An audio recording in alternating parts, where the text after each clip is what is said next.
오늘은 민속 고유의 명절인 추석이 시작되는 주일입니다.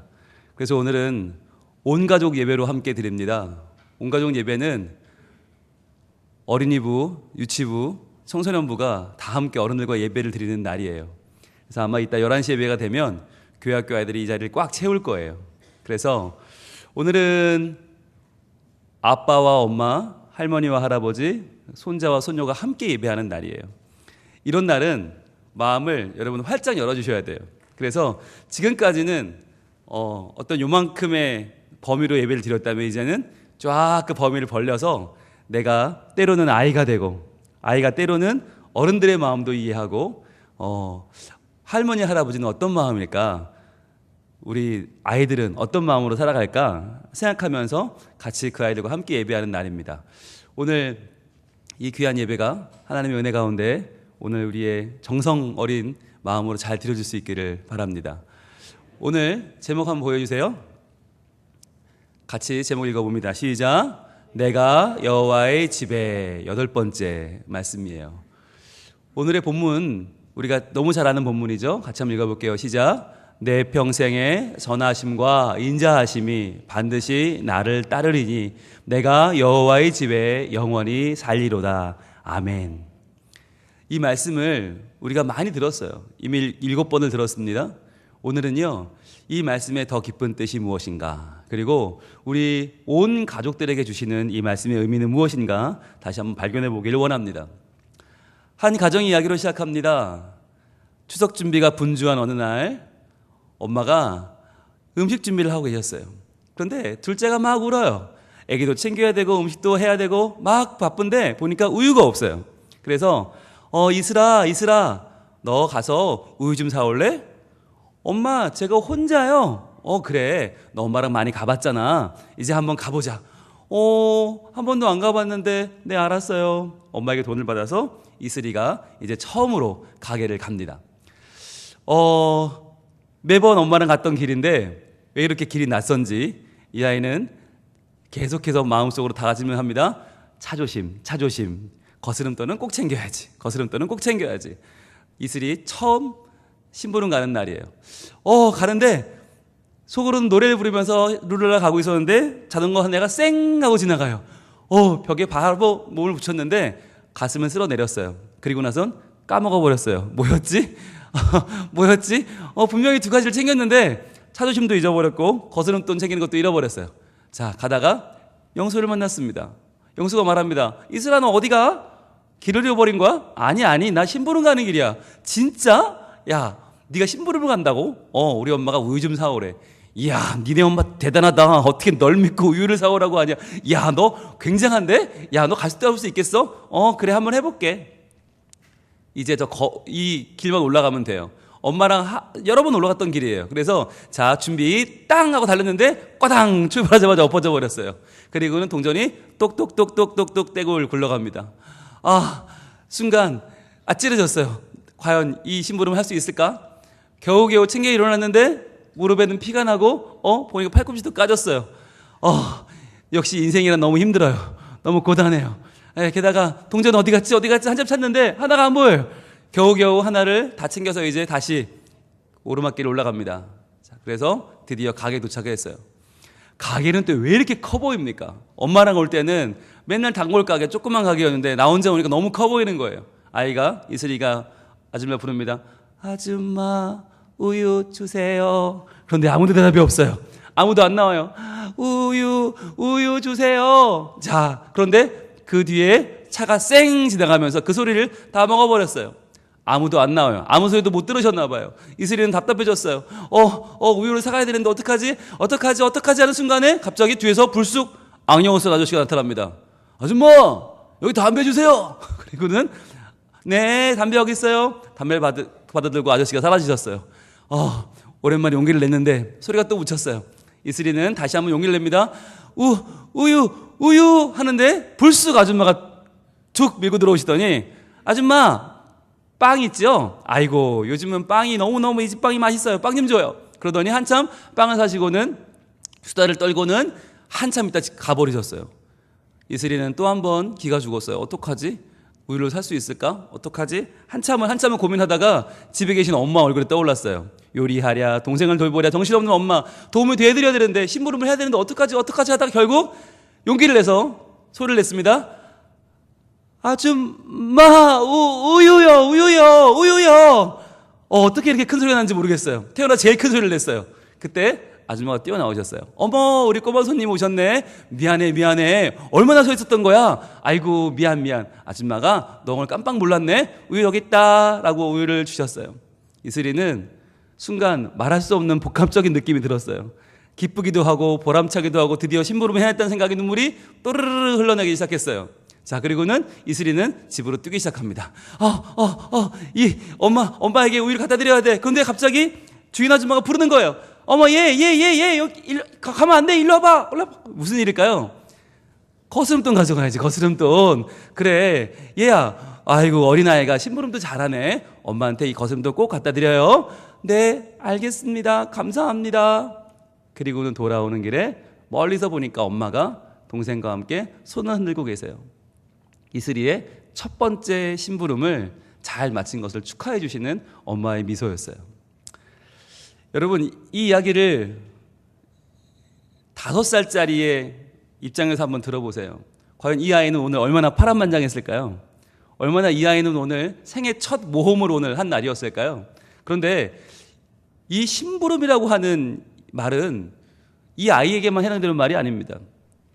이 아이가 엄마에게 우유를 사오라고 하는 특명을 받고 생애 처음으로 동전을 손에 쥐고 걸어갔던 그 길은요, 실은 우리 모두가 살아가는 인생길이기도 합니다. 우리 모두는 이 땅에 심부름을 하러 왔어요. 누군가는 나에게 목적을 줬어요. 우리 중에 그냥 태어났다가 그냥 살다 그냥 가는 사람은 아무도 없어요. 우리는 모두가 다 뭔가 사명을 가지고 태어났는데, 그 심부름을 받고 태어났다는 말을 어른들에게는 이렇게 표현하죠. 심자를 지어서 부름 받았다 라고 표현합니다. 부름 받았다. 우리가 이렇게 많은 세상 가운데에서 지구에, 그것도 아시아, 그것도 대한민국, 그것도 부산, 내가 살고 있는 이 지역, 그리고 성민교회, 하나님의 자녀로 부름받았다고 하는 것은요, 분명한 이유가 있는 거예요. 그냥 태어난 사람은 아무도 없어요. 이 부름이란 말을 영어로 하면 콜링입니다. 우리 2층에 와 있는 우리 친구들도 아마 콜링이란 말을 알 거예요. 콜링, 부른다는 얘기죠. 이리 와봐라 부르는 거예요. 정연아 일로 와봐. 은영아 여기 좀 봐봐.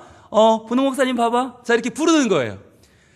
부르기 전까지는 상관이 없었어. 그냥 은영이는 은영이, 정연은 정연이, 저는 저였어요. 그런데 정연아, 은영아 여기 봐봐. 다은아 일로 와봐 라고 부르면 그때부터 달라져요. 부르면 네 목사님 왜요? 관계가 형성이 돼요. 그리고 우리가 함께 뭔가를 해내게 되는 거예요. 부름이라고 하는 것은 그래서 한자어로 하면 소명입니다. 우리 모두는 이 땅에 심부름을 왔는데, 그 심부름이란 바로 부름이며, 부름은 콜링이고 콜링은 소명이라는 거예요. 그래서 내가 이 땅에 내가 태어나고 싶어 태어난 사람은 아무도 없잖아요. 과연 나에게 주어진 소명은 무엇인가? 나는 무엇을 위하여 태어났는가? 라고 하는 고민, 여기서부터 우리 가정의 가치가 시작되고요, 내 인생의 가치가 시작되는 겁니다. 자, 볼게요. 성경에는 다윗이라고 하는 인물이 나오는데, 이 다윗은 원래 8형제 중에 막내였어요. 그래서요, 형들은 군대에 갔는데 다윗은 집안에서 집안일을 하고 있었어요. 그래서 아버지가 어느 날 얘기합니다. 다윗아 너 형들이 간 전쟁터 좀 갔다 와야겠다. 아니, 전쟁터를요? 제가요? 아니, 어떡해요? 아니, 너한테 싸우라는 얘기가 아니라 너 가서 형들한테 음식 좀 전해주고 와. 그리고 그 형들의 상관 있잖아, 아유, 그분들에게 이 음식 좀 갖다 드려라. 그래서 아버지한테 인사 좀 전해들었다고 심부름 좀 갔다 와. 그래서 전쟁에 나갑니다. 그런데 아버지의 심부름에 순종해서 갔던 그 자리에서 누굴 만나요? 전쟁터에 형들이 자리인지 보러 갔던 그 자리에서, 순종함으로 갔던 그 자리에서 다윗은 골리앗이라고 하는 거인을 만나게 됩니다. 그리고는 이 골리앗이 하나님을 모욕하는 거예요. 이스라엘 하나님 여호와를 모욕하면서, 야, 너희 같은 것들이 뭐 하나님이 어디냐, 야, 너희 바보 같은 것들아 다 나와 라고 하는 말을 듣고 화가 나서 심부름을 갔던 그 어린아이가 물매를 들고 그 골리앗 앞으로 뛰어나갔던 것이죠. 다윗은 그냥 아버지의 심부름을 하는 작은 아이였어요. 이 아이는 마치 은영이 같기도 하고 정현이 같기도 하고 다은이 같기도 하고 동훈이 같기도 한 아이였어요. 기껏해야 동훈이 정도라고 할까요? 이 아이는, 다윗은 더 큰 일을 한 번도 생각해 본 적이 없는, 더 큰 일이라고는 집안일 외에 생각해 본 적이 없는 아이였어요. 그런데 그 자리에서 하나님의 부름을 받았다고 하는 자기의 소명을 깨닫습니다. 아, 나는 하나님이 모욕당하는 걸 견딜 수 없구나. 아, 나는 하나님을 섬기는 하나님 자녀구나. 그냥 있을 수 없지. 그는 물매를 힘껏 던집니다. 그리고 하나님을 모욕하는 거인 골리앗이 3m가 되는 거구가 그 물매를 맞고 그 자리에서 쓰러지고 맙니다. 여러분, 이것이 다윗의 소명이었습니다. 다윗이 부름받은 것은, 그가 이 땅에 심부름하러 온 이유는 뭐였어요? 바로 하나님의 영광을 위하여였어요. 다윗은 나는 그냥 집안일하고 양치고 물건이나 갖다 주고 음식물 갖다 주는 그런 아이인 줄 알았어요. 아니었어요. 하나님은 그렇게 작은 아이 다윗을 불러서 그에게 콜링을 하시고 소명을 주셔서 이스라엘이라는 나라를 구하게 하시고 하나님의 영광을 위해 살아가는 놀라운 아이로 되게 하셨어요. 저는 우리 성민 가족, 우리 자녀들에게도 이러한 꿈을 꿉니다.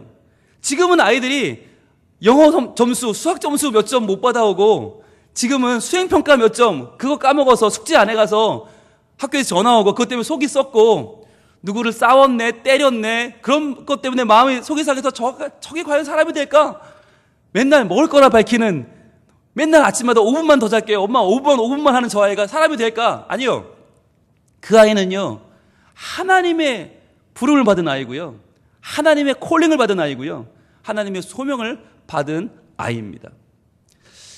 그래서 이 다윗은 그렇게 하나님의 소명을 발견하고 하나님의 영광을 돌리는 삶을 살았습니다.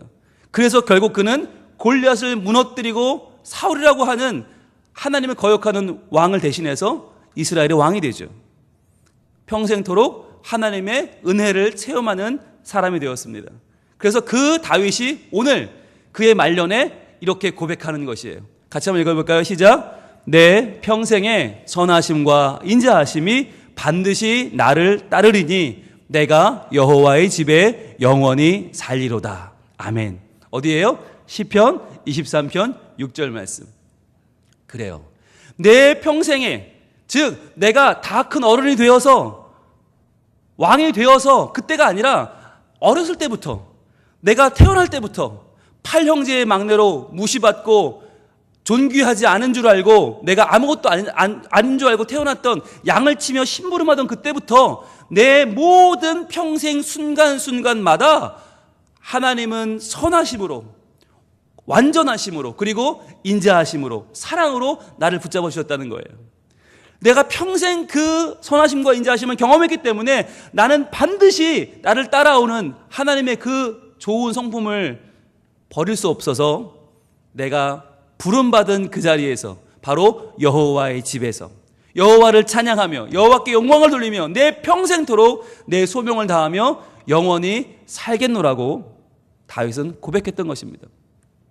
여러분, 이 집, 여호와의 집은 바로 지금 여러분이 살고 있는 집이에요.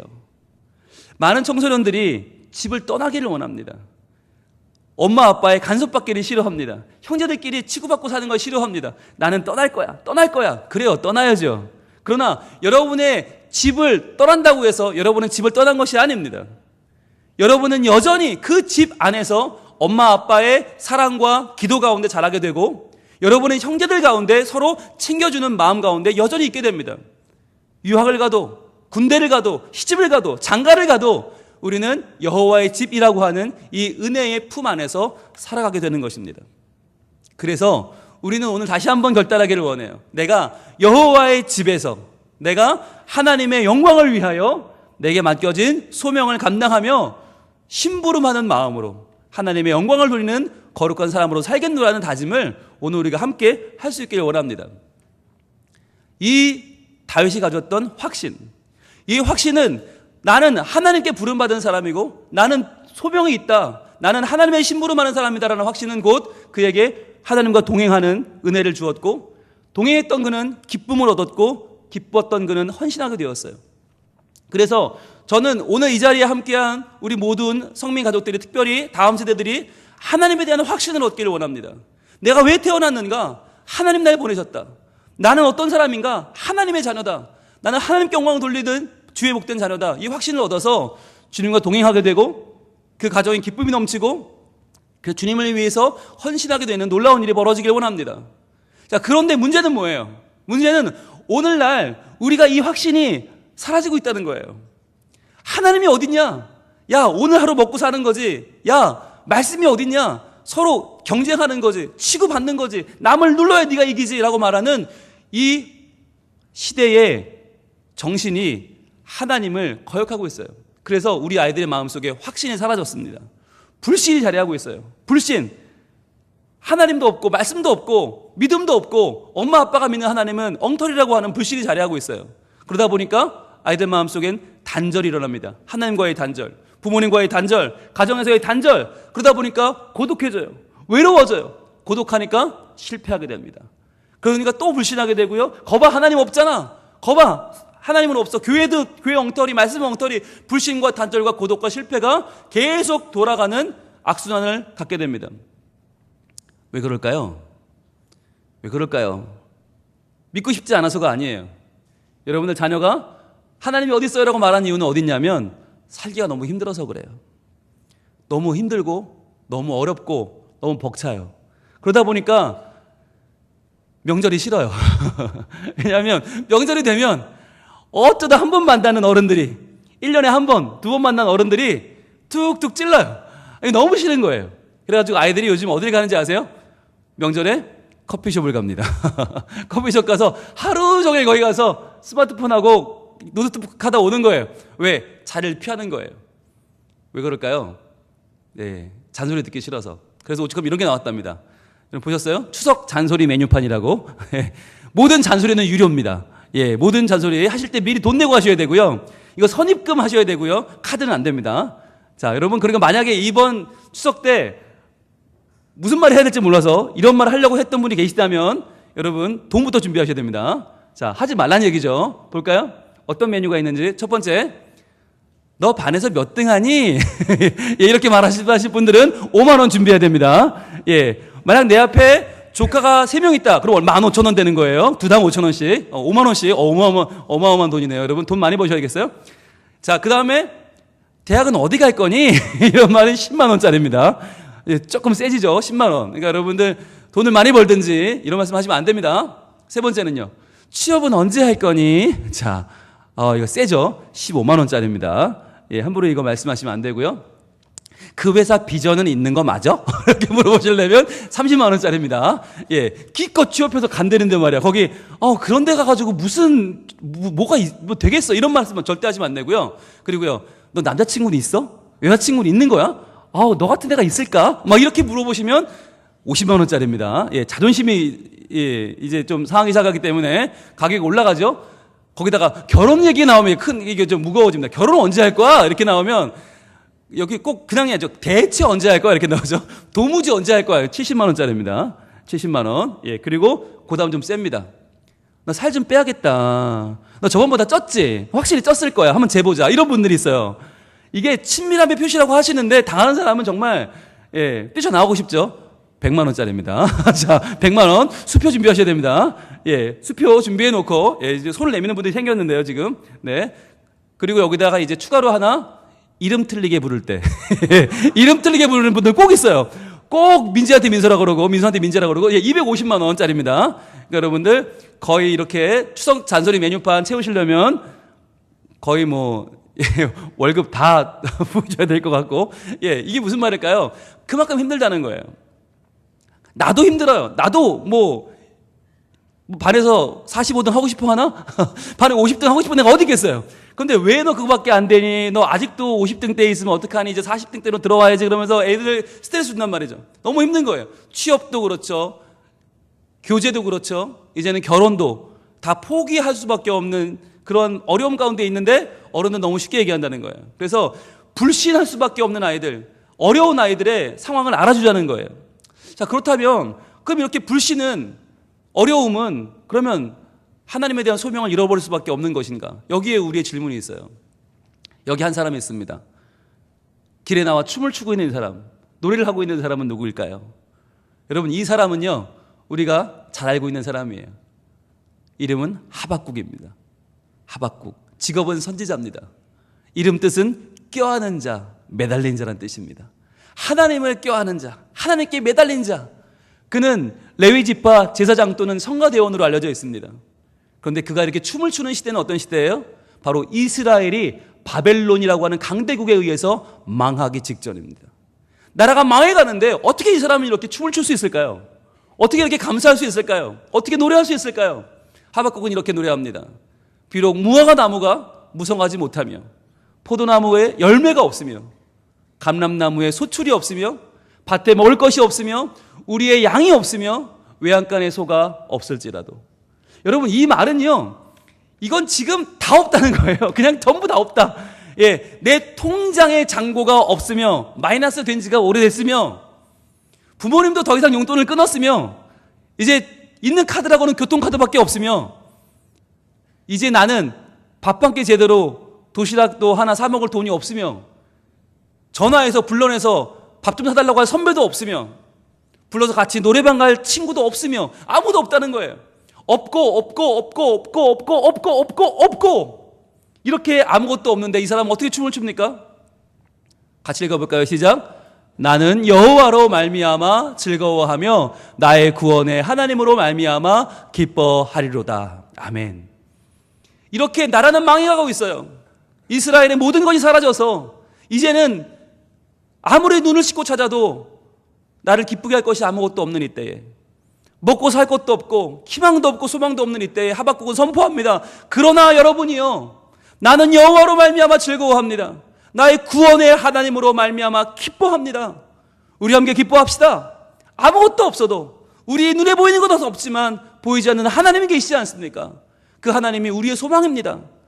망하면 어떻습니까? 죽으면 어떻습니까? 모자라면 어떻습니까? 부족하면 어떻습니까? 우리를 도우시는 하나님이 계시다면 우리는 망한 것이 아니고 죽은 것이 아니고 끝난 것이 아니고 모자라지 않습니다.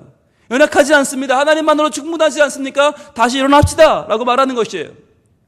그는 외칩니다. 이 불신의 시대에, 단절과 고독과 실패의 시대에 다시 외치는 거예요. 아니요, 여러분. 확신을 갖는다면, 하나님에 대한 확신을 갖는다면 우리에게는 동행할 수 있고 기쁨이 회복되고 헌신할 수 있게 됩니다. 여러분, 없다고 하지 마시고 부족하다고 하지 마시고 왜 이것밖에 안 되냐고 하지 마시고 우리에게 오늘도 추석이라고 하는 새로운 명절, 새로운 우리 마음의 희망과 소망을 불러일으키는 그 하나님을 기억하라고 말합니다. 그래서 이제 오늘부터 시작되는 이 연휴에 우리의 마음에 어떤 마음이 있어야 될까요? 서로 하나님의 심부름을 위해 이 땅에 태어난 우리 부모님을 존중하고, 내 자녀, 내가 낳았지만 아니요, 하나님의 심부름, 하나님의 부름받고 소명을 받은 내 자녀들을 더 사랑해주고 믿어주고, 그러면서 그 부모와 자녀가 서로, 조부모와 손주들이 서로의 사명을 발견해주고 서로 지지해주고 믿어주고 응원해주고, 지금은 반에 30등 하더라도 그 아이가 하나님의 사람인데 위대한 아이 되지 않겠습니까? 몇 등 하냐고 물어보지 말고 지금 뭐가 필요하냐고 물어봐 주세요. 뭐가 먹고 싶냐고, 너 이 추석에 뭐 하면 좋겠냐고 다 해주겠다고 한번 말씀해 보세요. 얼마나 좋아할까요? 하나님께서 기대하시는 아이들, 하나님께서 그 마음에 위대한 꿈을 주시는 아이들로 자랄 수 있도록 우리가 도와주자는 것입니다. 오늘의 말씀, 바로 다윗처럼 내 인생에 하나님의 사명이 주어져서 그 사명을 꼭 붙잡고 언제까지나 하나님의 은혜 가운데 살겠다는 이 다짐을 우리가 오늘 다시 한번 외쳐봅시다. 시작. 내 평생의 선하심과 인자하심이 반드시 나를 따르리니 내가 여호와의 집에 영원히 살리로다. 어디요? 시편 23편 6절 말씀. 아멘. 자, 여러분, 이 말씀은 다 암송하셨죠? 네, 확인 들어가도 되겠습니까? 네, 불안하시면 한 번 더 하겠습니다. 시작. 내 평생의 선하심과 인자하심이 반드시 나를 따르리니 내가 여호와의 집에 영원히 살리로다. 어디요? 시편 23편 6절 말씀. 아멘. 자, 그러면 우리 2층에 있는 우리 성도분들과 아이들, 민혁이도 왔고요, 윤지도 왔습니다. 그리고 저 방 안에 많이들 있습니다.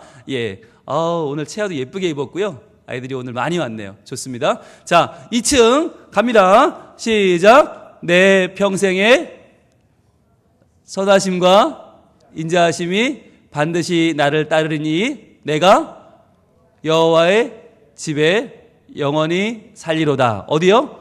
시편 23편 6절 말씀. 아멘. 박수 한번 주세요. 잘 듣고 있었네요. 네, 그러면 우리 1층에 계신 성도분들 2단계 들어가겠습니다. 자, 되겠죠? 준비 시작. 내 평생의 선하심과 인자하심이 반드시 나를 따르리니 내가 여호와의 집에 영원히 살리로다. 어디? 시편 23편 6절 말씀. 아멘. 박수 주세요. 역시 훌륭하십니다. 8주째 이 말씀을 우리가 보고 있는데 지금 이제 마지막 3단계는 성가대 괜찮겠습니까? 길라 찬양대 오늘 이 믿음 더욱 굳세라 찬양해 주셨는데 정말 굳센지 한번 확인해 보겠습니다. 짠짠 짜자잔 짠짜잔 띠로리. 자, 3단계 갑니다. 자, 준비 찬양대 시작. 내가 평생의 선하심과 인자하심이 반드시 나를 따르리니 내가 여호와의 집에 영원히 살리로다. 어디요? 시편 23편 6절 말씀. 아멘. 박수 주세요. 네, 이 믿음 더욱 굳센 걸로 인정해 드립니다. 우리 같이 한번 읽습니다. 시작. 내 평생의 선하심과 인자하심이 반드시 나를 따르리니 내가 여호와의 집에 영원히 살리로다. 어디요? 시편 23편 6절 말씀. 아멘. 그렇습니다. 우리에게 향하신 하나님의 선하심과 인자하심이 너무나 커요. 우리는 한 명도 그냥 태어난 사람이 없습니다. 나에게 주어진 사명, 내가 해야 될 심부름, 과연 그것이 무엇일지 기대하면서 서로의 사명을 기대해주면서 도와주면서 사랑하면서 그렇게 귀한 명절을 잘 보낼 수 있기를 바랍니다. 자, 이제 제가 한 줄 외치면 여러분이 한 줄 따라하는 겁니다. 자, 나를 향한 주님의 부르심을 확신하며, 네, 이럴 줄 알았어요. 자, 따라하시라니까요. 자, 제가 외치면 따라하는 겁니다. 자, 나를 향한 주님의 부르심을 확신하며 어려운 현실도 거뜬히 이겨내고 감사하는 추석 명절 맞으세요. 자, 제가 할렐루야 하면 여러분이 아멘 하는 겁니다. 준비, 할렐루야, 아멘. 잘하셨어요. 자, 우리 시간에 찬양할 텐데요. 아까 하박국이 불렀던 그 찬양을 우리도 한번 불러볼 겁니다. 자, 무화과 나무 잎이 마르고 포도 열매가 없어도 감람나무 열매 그치고 논밭에 가축들이 하나도 없어요. 어떻게 하면 좋아요? 그런데 난 여호와로 즐거워하리, 난 여호와로 즐거워하리, 난 구원의 하나님을 인해 기뻐하리로다. 자, 여러분, 이 찬양은 율동을 같이 해야 되는데 율동 아세요 혹시? 일단 찬양부터 한번 불러볼까요? 네, 준비. 무화과 나무 잎이 마르고 가사 띄워주세요. 박수 치면서 할까요? 무화과 나무 잎이 마르고 포도 열매가 없으며 감람나무 열매 그치고 논밭에 식물이 없어도 우리의 양떼가 없으며 외양간 송아지 없어도 난 여호와로 즐거워하리, 난 여호와로 즐거워하리, 난 구원의 하나님을 인해 기뻐하리라. 잘하시네요. 자, 율동을 한번 해보겠는데요. 네, 제가 여기 나가서 한번 해보겠습니다.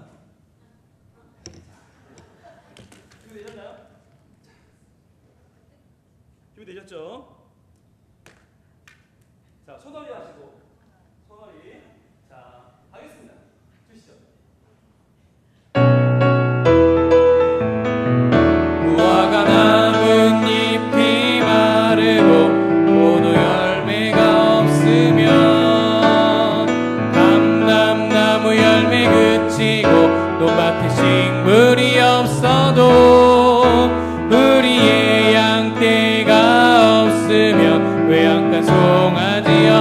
없어도 난 여호와로 즐거워하리. 난 여호와로 즐거워하리. 난 구원의 하나님을 인해 기뻐하리라.